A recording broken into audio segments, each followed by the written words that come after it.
anak kelas 3 semuanya dimanapun berada. uh, Semoga anak kelas 3 sehat-sehat semuanya. Begitu juga dengan orang tua anak didik kami yang lagi menonton video ini. Tetap jaga kesehatan, karena di dalam tubuh yang sehat terdapat jiwa yang sehat. Juga begitu juga untuk Bapak Ibu guru kelas 3 dimanapun berada. Semoga kita semua sehat-sehat supaya kita tetap bisa melakukan aktivitas kita, khususnya proses belajar melalui jaringan, bisa melakukan yang terbaik buat anak didik kita.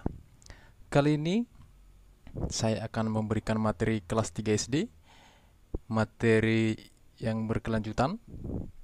Tema 3, benda di sekitarku. Subtema 1, aneka benda di sekitarku. Pembelajaran yang ketiga. Pokok bahasan kali ini adalah mengenai kertas. Kertas merupakan sebuah benda material yang berbentuk lembaran-lembaran tipis atau tebal. Kertas memiliki kemampuan untuk menyerap cairan seperti tinta, air, dan zat pewarna dari alat tulis, sehingga dapat digunakan sebagai media tulis, gambar, serta cetak. Kertas sangat cocok untuk ditulisi atau digambari dengan menggunakan alat tulis seperti pena, spidol, dan pensil alat tulis lainnya karena sifatnya yang cepat kering. Kertas umumnya berwarna terang sehingga mampu menampilkan objek dengan baik dan untuk mempertajam visual yang dibuat di atas permukaan kertas sehingga bisa dilihat atau dibaca. Maksudnya anak didik kami kalau kita ke sekolah ataupun di rumah pada masa sekarang ini, kita bisa menulis di buku untuk membuat tugas-tugas yang diberikan Bapak Ibu guru kepada kita. Kita menulisnya di kertas. Akan kita lanjutkan materi kita. Kertas merupakan bagian dari buku. Untuk menyebutkan jumlah kertas, biasanya digunakan istilah lembar. Sehingga sering sekali kita dengan istilah selembar kertas yang artinya satu lembar. Sedangkan buku merupakan sekumpulan kertas yang dijilid menjadi satu, kemudian diberi sampul untuk membuatnya lebih kuat dan tidak mudah terpisah atau lepas. Di bawah ini sudah saya buatkan 3 gambar. Gambar pertama yang di sebelah kiri itu adalah tumpukan kertas. Tumpukan kertas itu mudah kita temukan kalau kita pergi ke fotokopi atau ke kantor. Sangat mudah. Biasanya kertas seperti itu dinamakan HVS atau folio. Yang kedua itu adalah tumpukan buku. Seperti yang di atas tadi, buku merupakan sekumpulan kertas yang dijilid menjadi satu kemudian diberi sampul. Biasanya ada di kami seperti buku kelas 3 tematik itu terdiri dari beberapa lembar kertas. Gambar ketiga ini adalah bentuk buku yang sudah saya buatkan bergerak dia, helai demi helai kertas, per lembarnya sudah bisa kita lihat secara langsung. Itulah di mana buku itu sudah dijilid, disampuli seperti gambar kedua, supaya kuat dia, supaya tidak terpisah-pisah. Itu dia, Bapak Ibu. Yang berikutnya adalah bahan-bahan baku pembuatan kertas yang sering digunakan diantaranya sebagai berikut. Yang pertama itu kayu, yang kedua bambu, yang ketiga ini adalah pohon papirus. Yang berikutnya akan saya sampaikan proses pembuatan kertas. Zaman sekarang, zaman canggih, proses pembuatan kertas ini sudah menggunakan alat-alat teknologi yang sangat luar biasa. Yang pertama itu adalah kayu yang diambil dari hutan. Yang kedua itu setelah kayu diambil dari hutan, baru dipotong-potong. Setelah itu kulit luarnya dibuang. Setelah kulit keluarnya dibuang, dipotong-potong lagi menjadi ukuran kecil supaya gampang dimasukkan ke dalam mesinnya.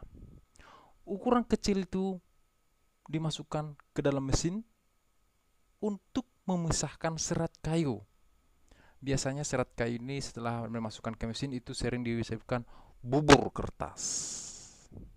Dan itulah diolah di kemudian supaya bisa jadi kertas dengan beberapa campuran. Berikut ini adalah benda yang terbuat dari kertas yang mudah kita temukan, Bapak Ibu, anak didik kami. Contohnya kita kalau di rumah mungkin ada, kalau ini sudah pasti, buku pasti sudah ada. Bagi peserta anak didik kami kalau ada kakaknya, novel, surat kabar, komik, akte kelahiran, kartu keluarga, ijazah, raport, uang kertas, dan kwitansi. Yang 10 contoh ini adalah contoh-contoh benda yang terbuat dari kertas yang sangat-sangat gampang dan mudah kita temukan. Di saat pohon sekarang ini sudah mulai berkurang, kita dituntut atau diarahkan oleh pemerintah untuk menghemat kertas. Berikut ini akan saya sampaikan cara-cara yang digunakan yang sangat mudah untuk menghemat kertas. Yang pertama itu adalah optimalkan pengguna kertas dengan cara menggunakan kedua sisi kertas. Itu maksudnya Bapak Ibu, pada saat kita menulis di selembar kertas, contohnya di kertas HVS, setelah siap ataupun salah, selagi kita latihan, bisa lagi di baliknya kertas tersebut kita latihan lagi. Jangan langsung dibuang, manfaatkan timbal balik kertas itu. Itu salah satu penghematannya. Yang kedua, mengoptimalkan penggunaan media digital sebagai pengganti kertas. Kalau zaman sekarang ini zaman teknologi, rata-rata semua orang tua sudah mempunyai handphone Android. Bisa dikatakan anak-anaknya pun sudah ada sebagian yang mempunyai handphone Android. Kalaupun ada yang perlu-perlu, manfaatkanlah handphone tersebut untuk menggantikan kertas. Contohnya menyimpan file. Pada saat kita melihat dari internet informasi-informasi tersebut, bisa kita simpan berupa PDF. Kita download dia, kita simpan di handphone supaya di kemudian hari bisa kita buka lagi yang kita download itu. Itu maksudnya. Menggunakan kertas daur ulang. Nah, ini maksudnya Bapak Ibu, bagi yang kreatif, bagi guru-guru yang mengajarkan keterampilan, bisa menggunakan kertas-kertas itu untuk membuat hasil prakarya. Didaur ulang lagi, dibentuk lagi untuk memperindah ruang kelas kita, menghias kelas kita, supaya jangan sia-sia Bapak Ibu kertas itu. Yang berikutnya, gunakan email atau sosial media untuk berkomunikasi. Nah, kalau yang namanya email ini sudah pasti semua. Rata-rata yang punya guru-guru sekarang ataupun siswa sudah punya Facebook. Di mana Facebook itu pada saat pendaftaran awalnya harus menggunakan email. Disitulah kita manfaatkan email itu atau sosial media itu untuk berkomunikasi dengan rekan-rekan kita. Tapi dengan catatan harus yang positif. Karena zaman sekarang ini di media-media yang menggunakan sosial media itu sudah banyak yang negatif. Pada saat kita melakukan hal seperti itu, kita akan berurusan dengan hukum Bapak Ibu. Makanya, anak didik kami dimanapun berada, gunakan media-media sosial untuk pembelajaran, untuk berkomunikasi dengan rekan-rekan kita dimanapun berada, supaya mempererat persatuan kita. Yang berikutnya ada, tinggalkan cara tradisional seperti mengirim surat dan mengurangi penggunaan tisu. Biasanya kalau membuat undangan, kalau zaman sekarang ini bisa dikatakan cukup menggunakan email saja atau dari WhatsApp atau bisa juga dari Di saat kita menyampaikan informasi melalui dari Facebook atau dari email, bisa lagi kita telepon Bapak Ibu. Zaman sekarang ini bisa pakai TM. Cuma 2.500 udah hampir 120 menit atau 90 menit, seperti itu Bapak Ibu. Jadi untuk menghemat kertas, kita bisa menggunakan yang namanya email atau sosial media. Untuk mengurangi penggunaan tisu Bapak Ibu, biasanya ini untuk para ibu-ibu ataupun untuk para anak gadis. Nah, mulai dari sekarang, mulailah beralih. Sapu tangan ada. Itulah kita buat pengganti daripada tisu. Berikut ini merupakan jenis pohon yang sering digunakan dalam pembuatan kertas. Yang pertama itu adalah pohon pinus. Yang kedua itu pohon akasia. Yang ketiga itu adalah pohon jati. Kita masuk ke materi berikutnya Bapak Ibu. Macam-macam meteran untuk mengukur panjang. Di sini sudah saya siapkan 6 gambarnya. Yang pertama itu adalah penggaris, di mana penggaris ini untuk anak didik kami bisa dikatakan sudah rata-rata siswa-siswi mulai dari SD, SMP, SMA menggunakan penggaris pada saat ke sekolah. Untuk sekarang ini di rumah pun bisa digunakan Bapak Ibu. Itulah gambar yang pertama. Yang kedua adalah meteran jalan atau dorong. Ini digunakan menjangkau ataupun mengukur jalan-jalan tikus. Karena menggunakan penggaris itu tidak mungkin. Karena lebih simpel dia, sambil jalan, sambil mendaki, bisa sambil dorong-dorong. Karena ini tidak berat, Bapak Ibu. Yang ketiga itu adalah mikrometer. Mikrometer ini mungkin jarang untuk anak didik kami dilihat, tapi pada saat kita ke bengkel-bengkel besar, ini ada ditemukan. Ini untuk mengukur besarnya seperti mur. Ini digunakan besarnya, diameternya bisa digunakan menggunakan mikrometer. Yang berikutnya adalah meteran gulung. Ya, mungkin buat anak didik kami yang di kampung pada saat pengolahan lahan pertanian, pada saat ada alat berat seperti traktor untuk mengukur lahan tersebut, biasanya ini digunakan Bapak Ibu, meteran gulung.